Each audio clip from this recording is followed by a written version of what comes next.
Look at it. The Twilight Zone it's a place of imagination, a land of shadow. To reach it, you write a dream. To enter it, you need only your imagination. Most people remember the Twilight Zone for its cosmic twists, eerie music, and stories about aliens, monsters, and dimensions beyond imagination. But behind the strange creatures and shocking endings was something far more unsettling. Creator Rod Serling wasn't really trying to scare people with science fiction.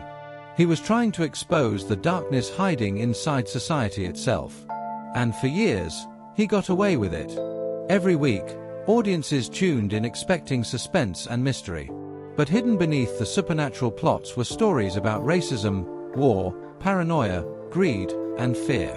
Serling had discovered the perfect loophole. Network censors would never allow him to directly criticize American society on primetime television in the 1950s.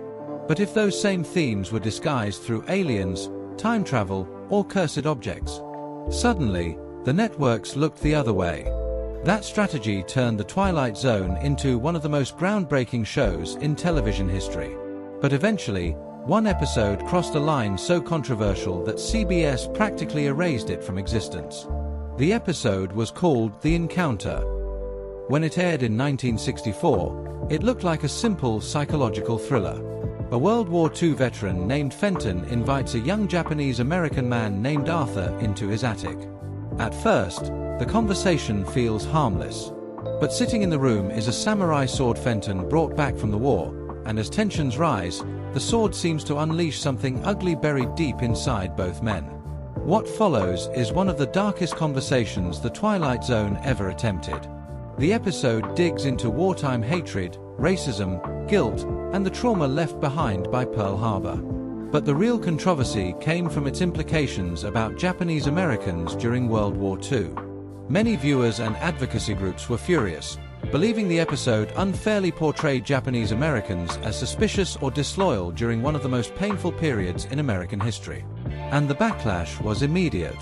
CBS pulled the episode from syndication almost instantly. While the rest of the Twilight Zone became legendary through reruns and marathons, The Encounter disappeared. For more than 50 years, it was treated like forbidden television history. Entire generations of fans never even knew the episode existed.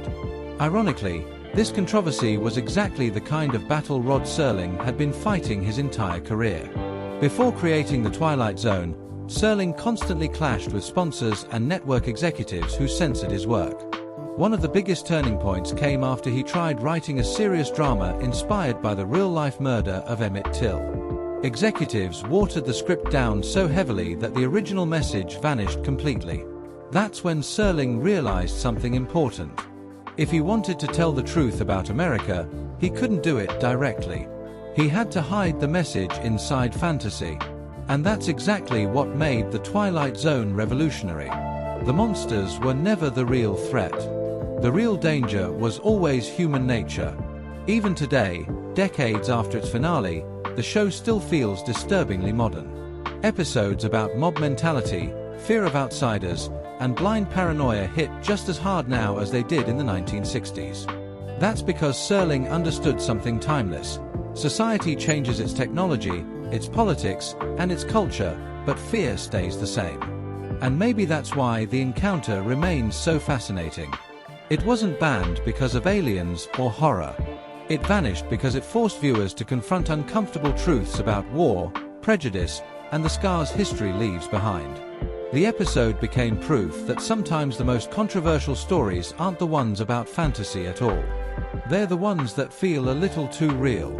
And in true Twilight Zone fashion, the scariest part wasn't the cursed sword in the attic. It was what the sword revealed about the people holding it.